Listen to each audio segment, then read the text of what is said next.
Hello అందరికీ నమస్కారం అండి. ఇప్పుడిప్పుడే లేటెస్ట్గా తెలంగాణ రాష్ట్రంలో రైతు బంధుకి సంబంధించి కొన్ని లేటెస్ట్ అప్డేట్స్ అయితే వచ్చాయి. ఈ వీడియోలో ఇప్పటివరకు రైతు బంధు ఎంతవరకు వచ్చింది, ఇంకా రాబోయే రోజులలో రైతు బంధు ఏ వారికి రాబోతుందనే అంశాల గురించి ఈ వీడియోలో మీతో డిస్కస్ చేయబోతున్నాను. సో అందరూ స్కిప్ చేయకుండా వీడియోని చివరి వరకు చూడండి. ఇలాంటి మరెన్నో లేటెస్ట్ అప్డేట్స్ కోసం ఇప్పుడే మన ఛానల్ని సబ్స్క్రైబ్ చేసుకోండి.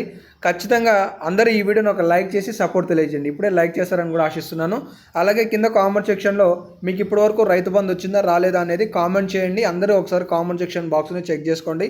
అందరి అభిప్రాయాలు ఏ విధంగా ఉన్నాయనేది కూడా తెలుస్తుంది అనమాట.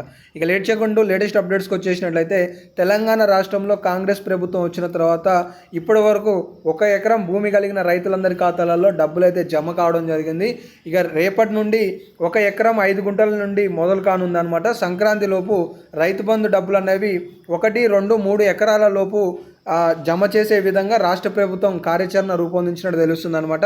తాజాగా ఉద్యోగస్తులకు నెల ఫస్ట్ రోజుల్లోనే జీతాలు విడుదల చేసిన రాష్ట్ర ప్రభుత్వం ఇక ఇప్పుడు రాబోయే డబ్బులన్నీ కూడా రైతులకి వినియోగించాలని చెప్పేసి భావిస్తున్నట్లుగా తాజా సమావేశంలో అధికారులు నిర్ణయం తీసుకున్నట్టు తెలుస్తుంది అనమాట.